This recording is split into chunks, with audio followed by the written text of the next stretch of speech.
Editors লিক্সে সবাইকে স্বাগতম। আমরা যে বিষয়টি বারবার জানিয়ে দেই এবং জানাবার চেষ্টা করে থাকি তা হলো দেশের অন্যায় অনিয়ম যেন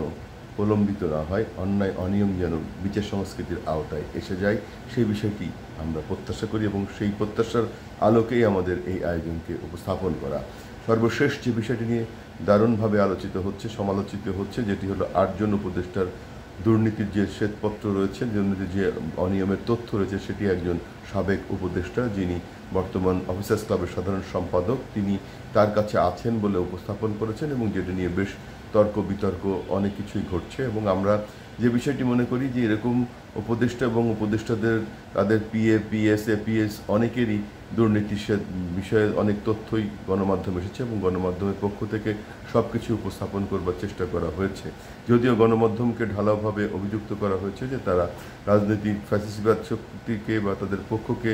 রাজনৈতিকভাবে প্রতিষ্ঠিত করবার জন্য তাদের পক্ষে বিভিন্ন রকম তথ্যপত্র উপস্থাপন করছে, যেটি নিয়েও সম্পাদক পরিষদ তাদের বক্তব্য দিয়েছেন, বিবৃতি দিয়েছেন, প্রতিবাদ জানিয়েছেন। আসল বক্তব্যটি আসলে সেটুকু নয়। আসল যেটি হলো যে হয়তো এই দুর্নীতির তথ্য উন্মোচন করবার জন্য দুদকের পক্ষ থেকে কিছু তদন্ত প্রক্রিয়া হবে, যদিও একটি অভিযোগ এসেছে যে সরকারের পক্ষে দুর্নীতি দুদকের কর্মকর্তারা চোখে দেখেন না, একই সাথে রাজনৈতিক স্বেচ্ছাচারিতা বা রাজনৈতিক প্রতিপক্ষকে দমন করবার হাতিয়ার হিসেবেই দুদককে ব্যবহার করা হচ্ছে, এরকম অভিযোগও কিন্তু থেকে যাচ্ছে। তবে আমাদের পক্ষ থেকে যেটি মনে করা হচ্ছে কিংবা বিশ্লেষণ করে যেটি দেখা যাচ্ছে যে আসলে বাংলাদেশের সামগ্রিকভাবে অন্তত 1700 ব্যক্তি বা প্রতিষ্ঠানের প্রধানদের হাতেই কিন্তু রাষ্ট্র নির্ভর করে, রাষ্ট্রের সকল প্রক্রিয়া, সকল কার্যক্রম, সকল অন্যায় অনিয়ম যা কিছু প্রতিষ্ঠিত হয় তা কিন্তু মাত্র 1700 জন ব্যক্তির হাতেই ন্যস্ত থাকে। সেটি বিচার করলে দেখা যায় রাষ্ট্রপতি থেকে শুরু করে সর্বশেষ একটি থানার পিওনো অথবা একটি থানার পুলিশ অফিসার, ওসি বা ভারপ্রাপ্ত কর্মকর্তায় এরকম পর্যায়ের মোট পর্যায়ে দেখা যায় বিচারপতি, প্রধান বিচারপতি, মন্ত্রী, প্রতিমন্ত্রী, সচিব, এমপি, এরকম করে জেলা প্রশাসক, এসপি, ডিসি, এডিসি, বিভাগীয় কমিশনার এরকম পদ মিলিয়ে সর্বসাকুল্যে দেখা যায় 1700 জন ব্যক্তিকে যদি আমরা একটি প্রাতিষ্ঠানিক মর্যাদায় আনতে পারি, তাদের দুর্নীতিকে প্রতিহত করে জবাবদিহিতার জায়গায় আনতে পারি, তাহলে আমাদের দেশের যে অন্যায় অনাচার অবিচার অনিয়মের যে শৃঙ্খলে আমরা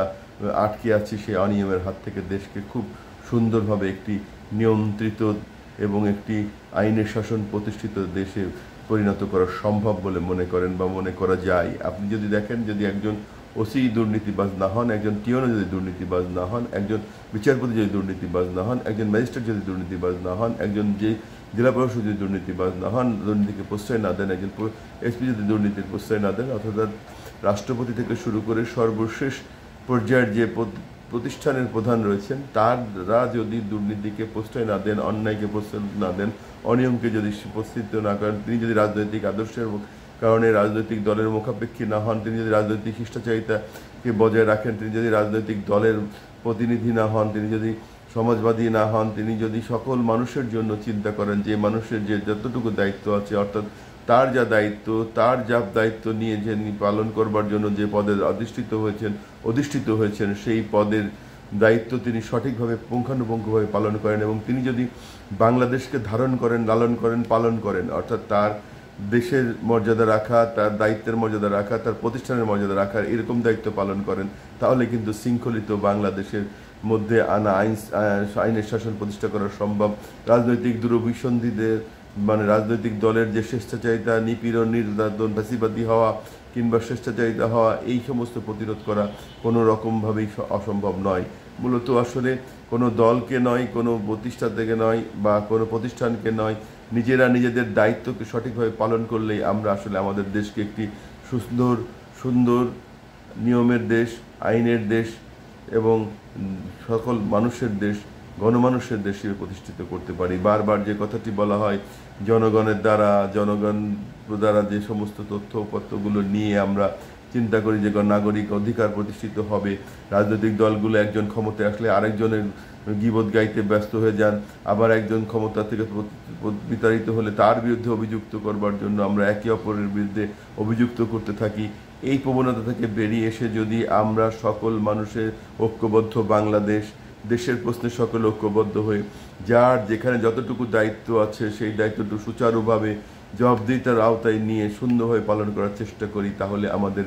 নাগরিক অধিকার যেমন প্রতিষ্ঠিত করা সম্ভব, তেমনি দেশের অনিয়ম, দুর্নীতি, দুঃশাসন, দুরাচার সব কিছুই দূর করা সম্ভব বলে মনে করেন। পর্যবেক্ষক নয়, মহল শুধু নয়, নিজের বুকের কাছে, নিজের বিবেকের কাছে প্রশ্ন করে দেখতে পারেন যে আপনি যদি নিজে সৎ হন, আপনি যদি অন্যায়কে প্রশ্রয় না দেন, আপনি যদি মিথ্যা কথাকে না বলেন, আপনি যদি মিথ্যার সাথে সম্পৃক্ত না থাকেন, আপনি যদি অন্যায়ের সাথে সম্পৃক্ত না থাকেন, আপনি কোনো অন্যায়কারীকে প্রতিষ্ঠিত করবার জন্য সহযোগী না হন, তাহলে অবশ্যই কোনো ক্ষেত্রেই অন্যায়, অনিয়ম, অনাচার, অবিচার কোনো কিছুই আর প্রশ্রয় পাবে না। সেক্ষেত্রে দেশ যেমন এগিয়ে যাবে, আপনি নিজে যেমন উপকৃত হবেন, সকল নাগরিক উপকৃত হবে, সকল নাগরিক তার পরিপূর্ণ মর্যাদা পাবে, তার মর্যাদায় প্রতিষ্ঠিত হবে। দেশকে যেমন শুধু রাজনৈতিক বিভাজন নয়, দেশকে যেমন ৭১ প্রশ্ন বিভাজন নয়, দেশকে যেমন ২৪-এর প্রশ্ন বিভাজন নয়, দেশকে যেমন ৯০-এর প্রশ্ন বিভাজন নয়, দেশকে যেমন আওয়ামী লীগ, বিএনপি, জামাত কিংবা এনসিপি এরকম প্রশ্ন বিভাজন নয়, যেখানে মুজিববাদ, জিয়াবাদ, জামাতবাদ, মৌদুদিবাদ এই বাদের মতবাদ বিরোধ প্রতিপক্ষ, পক্ষ বিপক্ষ অবস্থান নয়। দেশ মানে সবার, দেশ মানে দেশ মানে আপনার আমার সকলের, এই ভাবনা থেকে যে পদে যে দায়িত্ব পালন করছেন সে পদে সে দায়িত্ব সঠিকভাবে পালন করুন, দেশকে এগিয়ে নিন, নিজের দায়িত্বকে বুঝে দিন, জনগণের প্রাপ্য মর্যাদা দিন, অন্যায়কে প্রতিহত করুন, অবিচারকে প্রতিহত করুন, ন্যায়কে প্রতিষ্ঠা করুন, সুশাসন প্রতিষ্ঠা করুন। দেশের স্বার্থে সকলে ঐক্যবদ্ধভাবে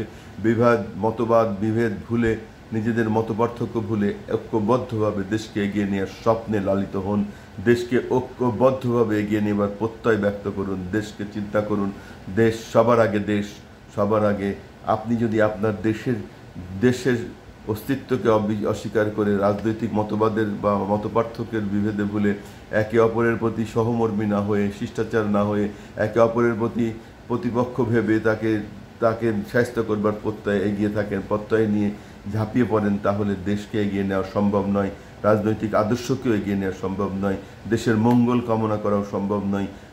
এতে এক দলের শাসন থেকে আরেক দলের শাসনের অন্তর্ভুক্ত করা সম্ভব, কিন্তু দেশকে সঠিক মাত্রায় নাগরিক বান্ধব দেশ গড়ে তোলা সম্ভব নয়। একজন মানুষ যদি সুষ্ঠুভাবে সুবিচার না পান, একজন মানুষ যদি অন্যায়ের বিচার না পান, একজন মানুষ যদি অবিচারের বিচার না পান, তাহলে সেই দেশে নাগরিকদের জন্য জীবন জীবিকা হয়ে ওঠে কঠোর হয়ে ওঠে, এবং দেশের প্রতি ভালোবাসা, আস্থা হারিয়ে যায়, দেশের নেতৃত্বের প্রতি আস্থা হারিয়ে যায়। তাই সেই হিসেব থেকে, সেই মানসিকতা থেকে যেখানে যে দায়িত্ব পালন করছেন, দেশের স্বার্থে, নিজের স্বার্থে, মানুষের স্বার্থে, নাগরিকের স্বার্থে, সেই কাজটি, সেই দায়িত্বটি সঠিকভাবে পালন করুন। না পারলে সরে দাঁড়ান, আরেকজনকে দায়িত্ব দিন। যে পারবেন তিনি এগিয়ে আসুন, তিনি এগিয়ে নিন। কাউকে নিয়ে, কারোর পক্ষ নিয়ে কাউকে কুক্ষিগত করবার দায়িত্ব দেওয়া দরকার নেই। আমরা চাই যিনি পারেন তিনিই করুন, যার মেধা যেখানে সেখানে সেই মেধা বাস্তবায়ন করুক, সেই মেধা দিয়ে এগিয়ে নিক দেশকে। দেশ এগিয়ে গেলে আমাদের সম্মান বাড়বে, দেশ এগিয়ে গেলে নাগরিকদের সম্মান বাড়বে, দেশের মর্যাদা বাড়লে নিজেদের মর্যাদা বাড়বে, নাগরিকের মর্যাদা বাড়বে, নেতার মর্যাদা বাড়বে, রাজনৈতিক দলের মর্যাদা বাড়বে, সচিবের মর্যাদা বাড়বে, রাষ্ট্রপতির মর্যাদা বাড়বে, বিচারপতির মর্যাদা বাড়বে। যেখানে যে পদে যেভাবে যেখানে দায়িত্ব পালন করছেন, সেই দায়িত্ববান মানুষের দায়িত্বের প্রতি মানুষের আস্থা তৈরি হবে, জনগণের আস্থা তৈরি হবে, জনগণের মঙ্গল হবে, তার মঙ্গল হবে, সবার মঙ্গল হবে। আপনি নিজের সুবিধার জন্য এই পদে দাঁড়িয়ে দুর্নীতিকে প্রশ্রয় দিয়ে, দুর্নীতিকে লালিত করে, লালন করে, পালন করে প্রতিস্থাপন করে যাবেন, পরবর্তীতে নিশ্চয় আপনারও এই একই অবস্থা হবে, আপনার প্রতি ওই পূর্ববর্তী যারা ঘটেছে তাই ঘটবে। সেই চেতনার বাস্তবায়ন ঘটিয়ে আমরা চাই দেশকে এগিয়ে নিতে, তাই ঐক্যবদ্ধভাবে দেশকে এগিয়ে নিয়ে আসুন। আমরা মাত্র ১৭০০ জন মানুষ, রাষ্ট্রপতি থেকে ওসি বা টিওনো যাই বলুন, কিংবা মৎস্য কর্মকর্তা, কিংবা বলুন যে এসপি, পুলিশ সুপার,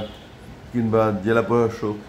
যে পদে যেখানে যে দায়িত্ব পালন করছেন, সেই দায়িত্বটি সঠিকভাবে পালন করুন। দুর্নীতিকে প্রশ্রয় দেবেন না, অন্যায়কে না বলবেন, অবিচারকে না বলবেন, বিচারের সংস্কৃতিকে প্রতিষ্ঠা করবার জন্য কাজ করবেন, সত্যকে সত্য বলবেন, মিথ্যাকে প্রশ্রয় দেবেন না। তবেই আমরা ভালোভাবে আমাদের দেশকে এগিয়ে নিতে পারবো। সেই প্রত্যাশা নিয়ে 1700 মানুষকে আমরা ভালো করবার প্রত্যয় নিয়ে 17 থেকে 18 কোটি মানুষের মঙ্গলের জন্য মাত্র 1700 জন যদি আমরা ভালো হতে পারি, তাহলে আমাদের এই 18 কোটি মানুষের সুবিচার নিশ্চিত করা সম্ভব হবে, নাগরিক অধিকার প্রতিষ্ঠা করা সম্ভব হবে, অন্যায় রোধ করা সম্ভব হবে, দুর্নীতি রোধ করা সম্ভব হবে, আইন শৃঙ্খলা পরিস্থিতির অবনতি হবে না। এভাবেই আমরা এগিয়ে নেব, সেই প্রত্যাশায় আগামী পর্ব দেখবার আমন্ত্রণ জানিয়ে এখানে শেষ করছি। আল্লাহ হাফেজ।